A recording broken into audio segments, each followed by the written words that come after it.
Avenue, Manhattan. Inside, a woman who is 104 years old sits on a couch that staff have described as stained and filthy. She is wearing a torn nightgown. Her face cream, the one she had used for decades, the small daily ritual of a woman who believed in the discipline of appearance, has been replaced with petroleum jelly. There are no rails on her bed, though she has fallen before. Her dachshunds have been locked away from her. Nurses have been buying her hair bonnets and no-skid socks with their own money, because the household that once funded library wings and museum galleries apparently cannot cover basic personal items for the woman at its center. On the library wall, there is an empty space where a Childe Hassam painting used to hang. Staff say it was sold. Staff say she was told she was going broke. But staff say she keeps asking one question: can I buy dresses now? Her name was Brooke Astor. For half a century, she had been the most celebrated philanthropist in New York. The woman who gave away nearly $200 million, who reshaped the city's libraries and parks and museums, who received the Presidential Medal of Freedom, who was called the city's fairy godmother. The name Astor meant old money, civic grace, and the belief that inherited wealth should circulate outward. What it did not mean, and what no one outside that apartment yet understood, was what was happening to the woman who carried it. This is the story of how one of the great American dynasties failed the person at its center. A story of Alzheimer's, altered wills, a grandson's binder full of evidence, a son's criminal conviction, and a city forced to confront what had been happening behind one of the most famous doors on Park Avenue. But to understand how a woman who had given away nearly $200 million ended up at the center of a guardianship battle at the age of 104, you have to go back much further than that Park Avenue duplex. You have to go back before the Astor name ever attached itself to her, before the philanthropy, before the library galas, before the Presidential Medal of Freedom, before any of it. Because Brooke Astor was not born in Astor.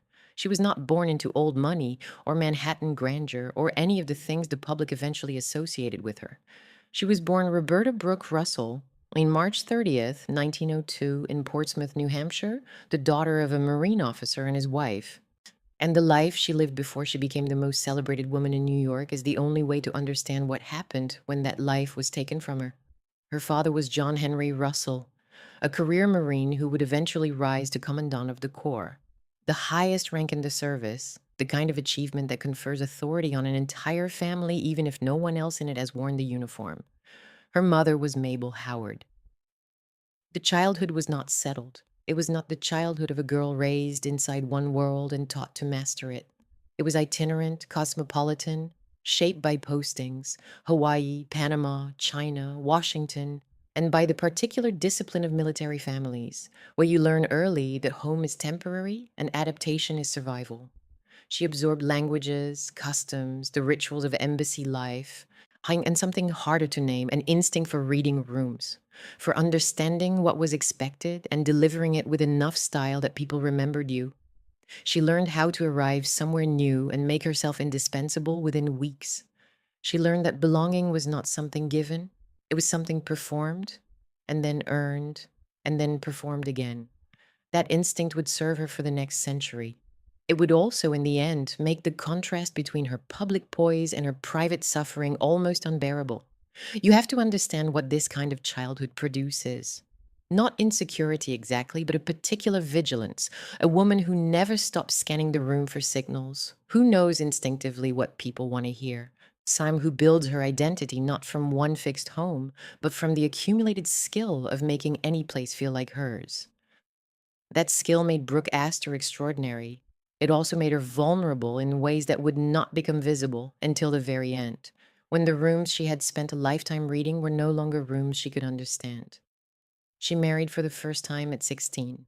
His name was J. Dryden Cuser, and by every account available, the marriage was violent, alcoholic, and humiliating.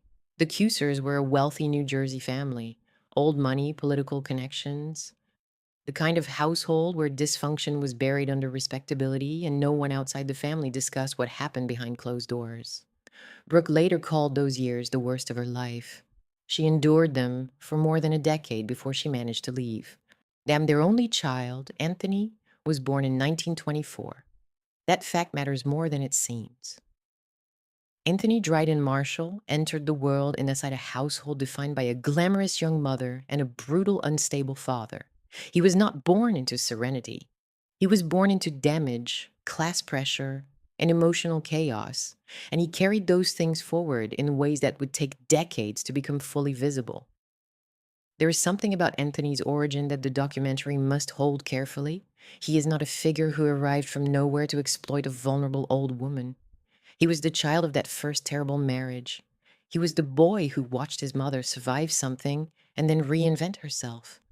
He was shaped by what he saw, and what he saw was a woman who could endure almost anything and still present a composed face to the world. Whether that taught him admiration or entitlement or both is a question the story will answer slowly. But this much is certain. Anthony learned early that the surface of a life could be polished smooth no matter what was happening beneath it. That lesson came from his mother, and in time he would use it against her. Brooke's second marriage, in 1932, was to Charles Henry Marshall, known as Buddy. This appears to have been her real love match. The marriage she spoke of with warmth, the years she considered her emotional center. Buddy was a stockbroker, well connected but not spectacularly wealthy, and the marriage was built less on money than on genuine companionship. Anthony, at 18, took Marshall's surname, a gesture that suggested affection for his stepfather and perhaps distance from the biological father who had made those early years so brutal. During this period, Brooke wrote, edited, traveled, and matured into the poised, literate, socially fluent woman New York would later recognize. She published memoirs, Patchwork Child and Footprints, and novels, The Bluebird is at Home and The Last Blossom on the Plum Tree. She was not decorative. She was ambitious in a particular way. She wanted usefulness, cultural seriousness, and the feeling that her life had shape and purpose beyond the drawing room. Writing gave her that. It also gave her something else, a habit of narrating her own life, of shaping experience into story, of understanding herself as a character in a larger drama. That habit would matter later, and when the story she was living in stopped being one she could control. When Buddy died in 1952, Brooke was 50 years old. She had survived a violent first marriage, built a stable second one, raised a son, written books, and established herself in New York's social world as someone worth knowing. Not yet a figure of great public importance, but a woman with presence, intelligence, and the unmistakable discipline of someone who had been forged by difficulty. She was, in other words, exactly the kind of person who could take an enormous inheritance and do something meaningful with it. That opportunity was 1 year away. Then came Vincent Astor. Vincent was born in 1891, the son of John Jacob Astor IV, who died on the Titanic when Vincent was 20 years old. And that single fact was that the Astor fortune passed to Vincent because his father went down with the most famous ship in history. As part of the mythology the documentary inherits, the Astor name was already a century old by then, built first on John Jacob Astor's fur trade in the early 1800s and expanded through generations of Manhattan real estate. By the 20th century, the Astors owned hotels, mansions, and vast tracts of New York property. The name was synonymous with American wealth in its most concentrated dynastic form. Vincent inherited that name at 20 and spent the next 4 decades both using it and being burdened by it, a man of genuine civic impulse who was also difficult, imperious, prone to depression, and socially demanding in the ways that exhausted the people closest to him. By the time Brooke married Vincent in 1953, and she was 51, he was 62 in declining health and on his third marriage. The union was not simple, but it gave Brooke something no previous chapter of her life had offered, a name that meant something to the entire city and the resources to act on every civic impulse she had been accumulating for decades. For 6 years, she was Mrs. Vincent Astor, a title that in mid-century New York carried approximately the same cultural weight as a minor cabinet appointment. She learned the foundation, she learned the boards, she learned how the money moved and where it went and what it could do when directed with intelligence and care. When Vincent died in 1959, Brooke was 57 years old. He left her roughly $60 million in personal assets and placed her at the helm of the Vincent Astor Foundation, which held another $60 million. That is the hinge of the entire story. Brooke Astor in the public imagination begins at 57. Everything before that, that's the violent first marriage, the beloved second husband, the itinerant childhood, the decades of writing and social navigation, was prologue. Now she had money, mission, and a name that opened every door in New York. And she used all three with a theatrical precision that turned philanthropy into performance and performance into genuine public good. Anthony, meanwhile, had built his own life. He served in the Marine Corps during the Second World War and fought at Iwo Jima, one of the bloodiest battles in the Pacific Campaign, where nearly 7,000 Americans were killed and nearly 20,000 more were wounded. He came home decorated. He entered the diplomatic service and served as ambassador to Madagascar, to Trinidad and Tobago, to Kenya, and to the Seychelles. He later became a Broadway producer. This is crucial to understand. Anthony Marshall was not a failed son living in the shadow of a famous mother. He had medals, postings, a diplomatic career, his own resume, his own accomplishments that had nothing to do with the Astor name. That makes what happened later more unsettling, not less. A man with nothing might grab for inheritance out of desperation. A man with everything who still reaches for more is operating from something deeper. Entitlement, resentment, a lifelong proximity to wealth that was always his mother's and never quite his own. The son of Brooke Russell's first terrible marriage, the stepson of Buddy Marshall. It was the man who had renamed himself to escape his father's legacy. Anthony carried all of those identities at once, and none of them ever fully resolved into a settled sense of who he was apart from the woman who had brought him into the world. And then there was Philip Chase Marshall, Anthony's son, Brooke's grandson, a professor of historic preservation at Roger Williams University, emotionally bonded to Brooke through a shared love of art, architecture, and the meaning of beautiful objects. He understood buildings the way some people understand music, not just as structures, but as expressions of intention, as records of care or neglect, as evidence of what the people inside them valued. His role in this story works only if you understand it early. Philip was not a tabloid crusader. He was the family member who noticed things, asked missing paintings, changed rooms, the moral weight of small domestic alterations. He understood what it meant when something disappeared from a wall because he had been trained to read spaces the way other people read faces. That skill would eventually make him the witness who brought the entire private catastrophe into public view. Three impulses drove this family. Brooke wanted display, not vanity, but the visible, public use of wealth for civic good. Anthony wanted possession, the security of knowing the money would be his, that stewardship would eventually become ownership. Philip wanted preservation, the protection of beautiful things and vulnerable people from forces that would diminish them. Those three impulses lived inside the same bloodline for decades without obvious conflict. And then Brooke got old, and the money had to go somewhere, and suddenly display, possession, and preservation were not compatible goals. They were competing ones. From 1959 to 1997, Brooke ran the Vincent Astor Foundation with a hands-on intensity that made her not just a patron, but a presence.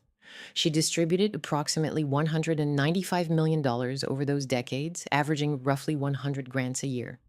The New York Public Library received transformative support, millions directed toward its branches, its collections, its physical restoration.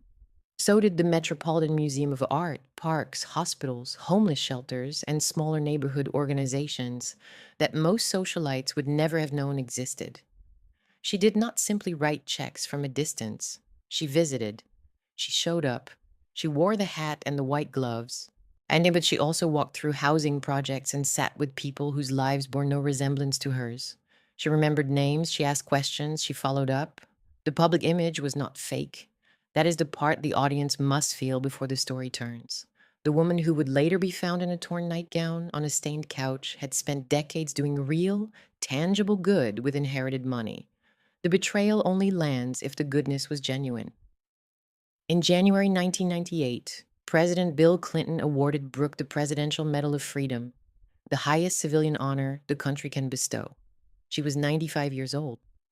The citation recognized what New York had known for decades, that she had done more than any single person in modern times to strengthen the city's cultural and civic institutions.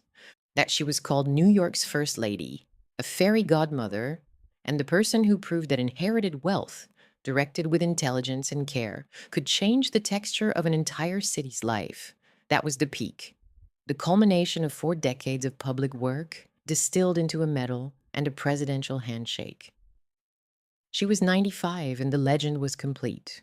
What no one yet understood was that the legend had roughly 2 years of public life remaining before it would begin to disappear behind closed doors. She inhabited two worlds with equal fluency. There was the Park Avenue duplex at 778 Park Avenue, weekday headquarters, social nerve center, the apartment where Childa Hassam's flags Fifth Avenue hung in the library and where the guest list on any given evening might include Rockefellers, De La Rentas, diplomats, Fix Museum directors, and the occasional bewildered young writer Brooke had decided to champion. The apartment was famous in its own right, not for ostentation, but for the particular quality of taste and warmth that Brooke imposed on every room she occupied. It felt lived in. It felt like the home of someone who read books, collected art for love rather than the investment, and believed that beautiful things existed to be shared. And there were the country houses, Westchester, Massachusetts, Maine, where the rhythm slowed and the purpose shifted from public performance to private restoration. Holly Hill, the estate in Briarcliff Manor, would become important later, but for now it was simply the place where Brooke went to breathe. Anthony's formal integration into this world came in 1978 when Brooke hired him to run the Astor office. He would remain in that position through June of 2006. 28 years of managing her finances, her affairs, her daily machinery. That is one of the most important structural facts in the entire story. The person who would later be prosecuted for exploiting Brooke Astor was not an outsider who forced his way in. He was the institutional son, installed by his mother, normalized by nearly 3 decades of proximity to the paperwork, the checkbooks, the lawyers, and the staff. His authority did not arrive suddenly. It accumulated day by day, year by year, until it looked so natural that no one thought to question it.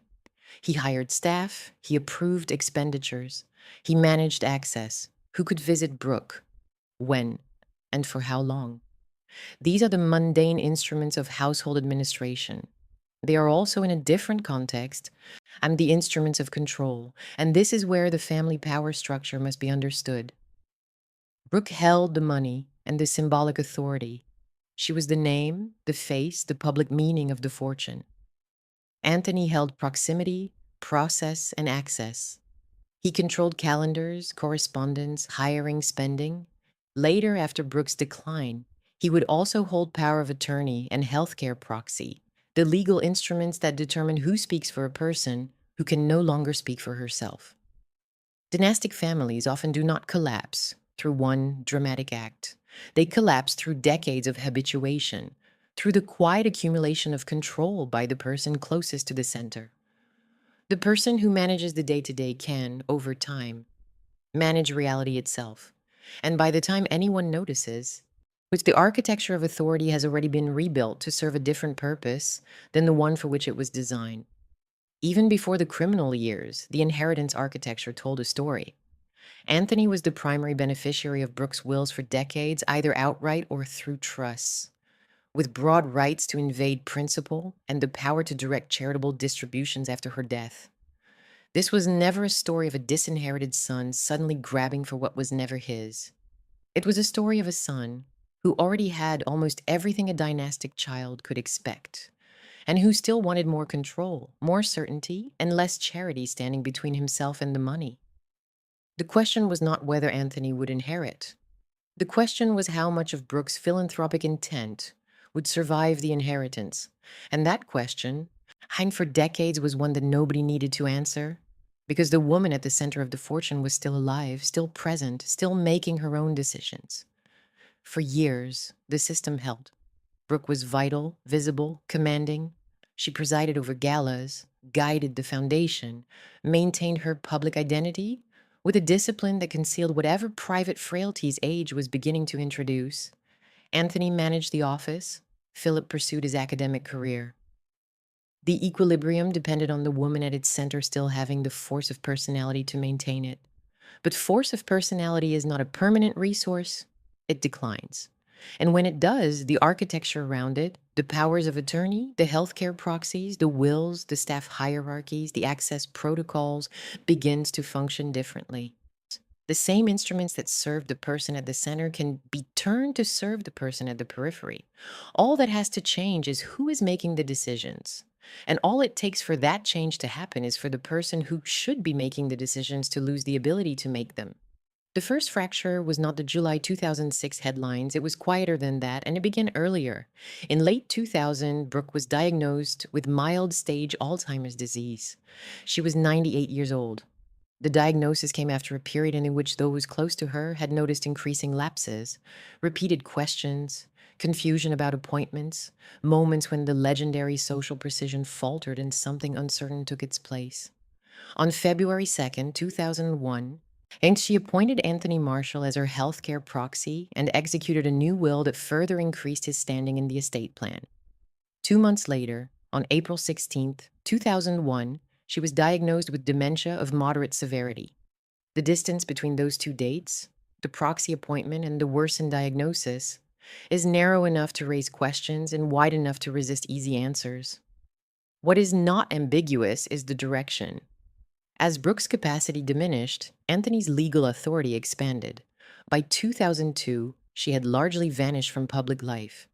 The woman who had been everywhere, at every gala, every board meeting, every ribbon cutting, was now confined mostly to the duplex in the country house, attended by staff, managed by her son. The city that had adored her did not ask where she had gone. It assumed what people always assume about the very old and the very rich: that she was resting, that she was being cared for, that the machinery of wealth would protect her. Between September 2003 and March 2004, medical records reflected approximately 68 instances of confusion and 46 instances of paranoia. The numbers are clinical. The reality behind them is not. A woman who had spent her adult life knowing exactly where she was, who she was talking to, and what needed to be done, was now losing the ability to track any of it. And into that confusion stepped paperwork. In 2003, according to the appellate record, Anthony began pressing Brooke's longtime attorney for changes. He wanted a larger share of her assets. He wanted more control over charitable distributions after her death. But he wanted a larger share allocated to his wife, Charlene, in the event he died first. The requests were not unusual in isolation. Families revise estate plans regularly. But the pattern that followed was unusual. A December 2003 codicil expanded his ability to direct trust assets. Then the longtime attorney, the lawyer who had served Brooke for years, who understood her philanthropic intentions, who represented a form of institutional memory, was removed. After his departure, a January 2004 codicil eliminated the charitable remainder unit trust altogether and gave Anthony the residuary estate outright. On March 4th, 2004, a third codicil diverted roughly $5.75 million away from the charities Brooke had supported for decades. The pattern is stark. Once the disease advanced past a certain threshold, and the estate plan began changing, and every change moved money away from Brooke's philanthropic legacy and toward her son. The lawyer who might have resisted those changes was gone.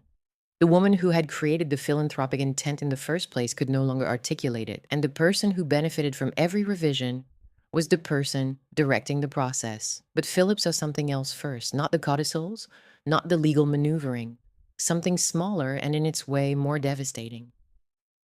During a visit in 2002, he noticed that Childe Hassam's flag's Fifth Avenue, the painting that had hung in Brooke's library for as long as he could remember, one of the most cherished objects in her collection, was gone.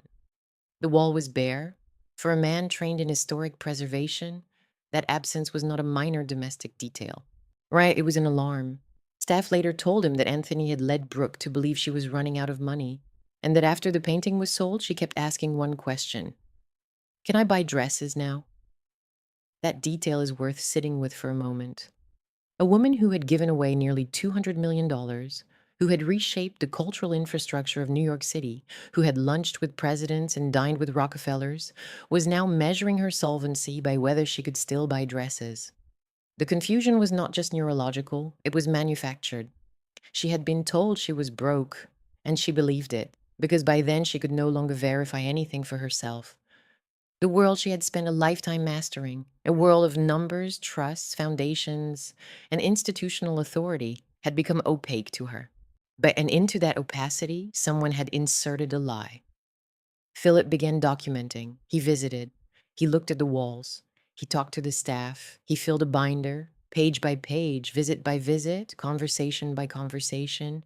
He did not yet know whether what he was seeing was cruelty, exploitation, family delusion, or all three tangled together in ways that could not be separated.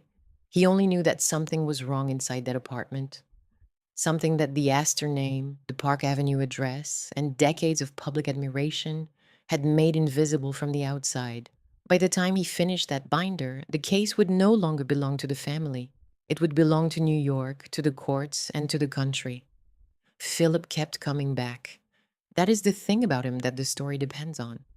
Not a single dramatic gesture, but the repetition, the returning, the looking. Each visit to the duplex at 778 Park Avenue added another entry to the binder, another conversation with a staff member who was afraid to speak too loudly but could not stay entirely silent. And what they told him, taken together, was a picture of domestic life that bore no resemblance to the world Brooke Astor had spent half a century building. Her preferred face cream had been replaced with petroleum jelly. Her dachshunds, the small specific comfort of a woman who had always kept dogs, were locked away from her. Nurses were buying hair bonnets and no-skid socks with their own money because the household budget, once capable of funding galas and library wings, apparently could not cover basic personal items for a 100-year-old woman with Alzheimer's. And then there was resistance to purchasing her medications. There was a broader atmosphere in which thrift was being imposed on Brooke's body, on her skin, her clothing, her medical care, her daily physical dignity, while money was being loosened in other directions entirely. Philip framed these as accounts from staff, things he was told and things he observed, and he was careful in his telling. But the accumulation was damning, not because any single detail was catastrophic, because the pattern was one of sustained, grinding diminishment applied to a woman who could no longer object. Each detail alone might be explained away. Together they described something that had no innocent explanation. At the same time, the financial trail was becoming harder to ignore. According to the appellate record, and prosecutors later showed that in 2005, Anthony used his power of attorney to take more than $2 million through a series of maneuvers. A retroactive pay raise for himself, the purchase and upkeep of a 55-foot yacht, expenses related to his wife Charlene's property in Maine, and a salary paid to a so-called social secretary who was in reality working for Anthony's theatrical production company. Two valuable works of art were taken from Brooke's home. The narrowing logic of the situation was becoming inescapable. Every financial maneuver increased Anthony's need to preserve control. Every act of control decreased the likelihood that anyone inside the household would challenge him. And every month that passed without intervention meant another month in which the distance between Brooke's intended legacy and the reality of her estate grew wider. The machinery was feeding itself. Control enabled extraction. Extraction required more control. And at the center of it all was a woman who could no longer see the machinery operating around her. The social world around Brooke, that invisible architecture of old New York relationships, the boards and luncheons and shared philanthropic commitments, began slowly to register what was happening. Philip's efforts drew the attention of people whose names carried weight far beyond any courtroom. Annette de la Renta, Henry Kissinger, David Rockefeller. These were not casual acquaintances rallying around a cause. These were members of the same small, a powerful world Brooke had inhabited for decades, people who had sat at her dinner table, served on her boards, watched her work for 40 years. Their willingness to support Philip's guardianship effort signaled something important. The old guard was beginning to decide that one of its own was no longer safe inside her own household. That judgment from that particular stratum of New York society was not made lightly. It meant the private crisis had become impossible to contain. It meant that people who had spent their entire lives avoiding public spectacle had decided that public spectacle was preferable to what was happening in private. On July 20th, 2006, Philip filed a guardianship petition in New York Surrogate's Court seeking Anthony's removal as Brooke's caregiver and challenging the powers of attorney and the healthcare proxy. The petition alleged conditions inside the duplex that the press would soon turn into front page scandals. A filthy couch Brooke was made to sleep on, torn nightgowns, reduced medication, inadequate heat, no bed rails despite a history of falls, and staff instructed not to call 911 without first getting permission from Anthony. One day later, on July 21st, the court acted. Annette De Laurenta was appointed temporary guardian of Brooke's person. J.P. Morgan Chase was appointed temporary guardian of her property. The court was informed that Brooke's assets exceeded $120 million. For the first time in years, someone other than Anthony Marshall was making decisions about Brooke Astor's life. And then the press found the petition. Within days, Brooke was on the front pages, not as the fairy godmother of New York philanthropy, and not as the woman Bill Clinton had honored with the Presidential Medal of Freedom, but as a symbol of alleged elder abuse. The headlines used the language of scandal, disaster for Mrs. Astor. The most lurid allegations from the petition, the couch, the nightgowns, the withheld medication, the instructions about 911, became public knowledge overnight. Philip later recalled that by 2002, Brooke had vanished from the limelight entirely, and she did not return to public attention until July 2006, when the guardianship filing was discovered by reporters. The woman who had curated her public image with exquisite care for 5 decades was now the subject of tabloid horror. The exposure was necessary. Philip believed that. But the cost of it, the sheer violence of turning a woman who had lived by decorum into a case file discussed on cable news, was real, and the story should not pretend otherwise. There is a particular cruelty in the fact that the rescue required the destruction of the thing Brooke had valued most, the carefully maintained surface of a dignified life. Anthony contested the allegations. He maintained that Brooke was receiving appropriate care, and the 2006 guardianship proceeding did not go to trial. It settled. There was no admission of wrongdoing. The court's evaluator had not substantiated allegations of intentional elder abuse or deficient medical and dental care. But the terms of the settlement told their own story. More than $11 million in cash, jewelry, and art were returned to Brooke, along with more than $10 million in pledged collateral against future claims. Those are not the numbers of a family resolving a misunderstanding. Those are the numbers of an unwinding. The ambiguity matters. The care allegations were serious. They were made under oath, and they were reported widely. They were also contested, and the proceeding in which they were raised settled without a finding of abuse. What the later criminal case did establish, conclusively through trial and appellate review, was something different. Extensive financial exploitation, document manipulation, and the systematic diversion of money away from Brooke Astor's intended charitable legacy. The two threads are related but not identical, and the story is stronger for keeping them distinct. One thread is about comfort, about whether a woman was physically cared for inside her own home. The other is about money, about whether the estate plan she had spent decades building was dismantled by the person closest to her. The criminal courts addressed the second thread. The first remains contested, unresolved, and permanently embedded in the public record. Late July 2006 is the emotional center of the story, and it unfolds across 4 days that deserve to be told slowly. July 20th. Philip files the petition. Decades of private worry harden into a legal document that will become public property. July 21st. The court appoints temporary guardians. For the first time since Anthony assumed control, the institutional machinery of New York intervenes on Brooke's behalf. July 26th. The press breaks the story wide open. The allegations reach the front pages. The city that had adored Brooke Astor now learns what has allegedly been happening behind her doors. July 27th. Brooke is quietly taken to Lenox Hill Hospital, away from the duplex that had been her headquarters for decades. July 29th. She is released from the hospital and transferred to Holly Hill, the estate in Briarcliff Manor, the country house where she had always gone to rest. That 4-day window is the point at which private dynastic control breaks and the outer world comes in. Everything before it was family. Everything after it was public. Begin the scene not in the courthouse but in the duplex. Brooke is 104 years old. The rooms still hold the residue of a life spent arranging beauty, status, and usefulness, the furniture, the art that remains, the particular atmosphere of a Park Avenue home that had once been one of the most desirable addresses in Manhattan. But by now, the story has already taught you to look at those rooms differently. Not as a set for old money glamour, but as a controlled environment where access was managed, where staff were afraid, where evidence accumulated in the spaces between what was visible and what was permitted. The mundane details are what make the scene.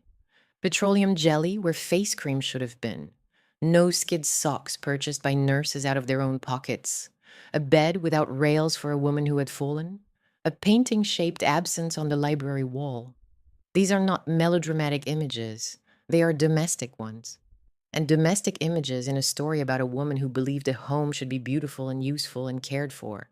They carry a particular kind of cruelty, then shift to Philip. What was he doing before everything changed? Not grandstanding, documenting, returning, looking at the walls, talking to staff in hallways and kitchens, filling the binder that would become the foundation of a legal action. In his later accounts, the goal was simple. He wanted to get Brooke back to the country, back to Holly Hill, where she had always wanted to be. That simplicity is important. It keeps the story from becoming purely about money and legal maneuvering. At its core, a grandson wanted his grandmother to be comfortable, and the system his father had built around her was preventing that. Everything that followed, the petition, the press, the trial, the conviction, grew out of that original, uncomplicated wish. The event itself unfolds as a sequence of humiliations and reversals. Brooke becomes headline material. The social world that had admired her for decades now watches, fascinated and horrified, as her private life is dissected in public. Courts intervene, lawyers multiply, temporary guardians take over decisions that had been Anthony's for years. She is hospitalized, and then finally she is moved to the country house. Philip later testified that after a 3-month legal battle, permanent guardianship was awarded, and Brooke spent her final period with care, in comfort, and free from fear. That phrase, with free from fear, carries the weight of everything the story has built. It implies, without stating it directly, what the preceding years must have contained. You do not describe someone as free from fear unless fear was present. And Brooke Astor, the woman who had lunched with every consequential figure in New York, who had reshaped the city's cultural infrastructure with her generosity, who had received the Presidential Medal of Freedom from the President of the United States, had apparently needed to be rescued from fear inside her own home. That is the fact that sits at the center of this story like a stone. Everything else, the money, the wills, the codicils, the legal proceedings, orbits around it. The central tragedy is double. First, that the exposure was necessary at all. That a family with every visible advantage, every resource, every social connection could not protect the person at its center without a grandson filing a public petition and a court appointing strangers to take over. Second, that rescue required turning a woman who had spent her life curating privacy and dignity into a public case file. Brooke's own reaction is largely inaccessible because by then her cognition was too impaired to register what was happening in any way the record can capture. The script should respect that silence rather than invent emotion for her. Anthony's response was to fight, to contest, to insist on his authority even as it was stripped away. Phillips was to endure the exposure he had initiated, knowing that the cost of saving his grandmother was the destruction of whatever remained of the family's private world. New York's reaction was a particular kind of fascinated horror, not just because Brooke was rich, because she had spent 50 years acting as the city's moral ornament, the living proof that old money could be generous, that privilege could be graceful, that a famous name could mean something good. The scandal implied that the city had been admiring a facade while missing the suffering inside it, and that implication unsettled people in a way that went beyond one family's dysfunction. It raised the question of how many other private collapses were happening behind other polished doors, in other buildings the city walked past every day without looking up. In 2007, Anthony Marshall and his attorney Francis X. Morrissey were indicted on charges related to fraud, larceny, and the falsification of legal documents. The trial lasted 6 months. one of the longest and most closely watched white-collar proceedings in New York in years. In 2009, Anthony was convicted on numerous counts. Yes, the 2013 appellate ruling vacated one count of second-degree larceny, but otherwise affirmed the convictions across the board. The hidden domestic story had been translated finally into criminal language. The system had spoken. Brooke did not live to see it. She died of pneumonia at Holly Hill on August 13th, 2007. She was 105 years old. Her funeral at St. Thomas Church on Fifth Avenue drew the expected constellation of New York power: Mayor Bloomberg, Henry Kissinger, Oscar de la Renta, the soprano Jesse Norman. But by then, the fracture was already public and irreparable. The rescue had come. She had gotten back to the country house. She had, by Philip's account, spent her final days in comfort. But she had gotten there only after the family and the city had watched the private collapse become a matter of scandal, litigation, and national news. The sad arithmetic of the story is that the intervention worked, but it worked late.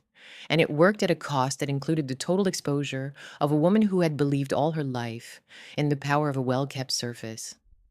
Anthony's trajectory after conviction was a fall with no catharsis. He was sentenced to 1 to 3 years in prison. After prolonged appeals, he reported to prison in June 2013. He was released on medical parole roughly 2 months later, debilitated by illness. He died in New York on November 30th, 2014, at the age of 90, a decorated Marine veteran of Iwo Jima, an ambassador to 4 countries, a Broadway producer, and in the end remembered chiefly for looting his mother's final years. That is not a lesson. That is a life. The estate fight kept grinding after Brooke's death, that which gives the story its real dynastic shape. Even after the woman is gone, the machinery does not stop. In March 2012, a settlement based on Brooke's 2002 will freed roughly $100 million for charity, established a $30 million Brooke Astor Fund for New York City education, and reduced Anthony's inheritance from approximately $31 million to $14.5 million. The settlement restored the primacy of Brooke's philanthropic intent over the later codicils that had redirected money toward her son. The institutions eventually got much of what Brooke had wanted them to have, but they got it only after years of legal carnage, public spectacle, and a family torn beyond any possibility of repair. Philip Marshall converted private damage into public work, and by 2009 he was giving interviews about elder justice. In 2015, he testified before the Senate Special Committee on Aging. He left his leadership role at Roger Williams University to devote himself to advocacy, and public-facing material now describes him as a professor emeritus focused on the intersection of elder care, family dynamics, and institutional accountability. He's in his early 70s now. He is the surviving family thread who took what happened inside that duplex and tried to make it mean something beyond one family's suffering. Brooke remains embedded in New York. The library bears her imprint. The Met carries her generosity in its permanent collection. Parks she funded still hold green space open in neighborhoods that would otherwise have lost it. The Brooke Astor Fund continues to support education in the city she loved.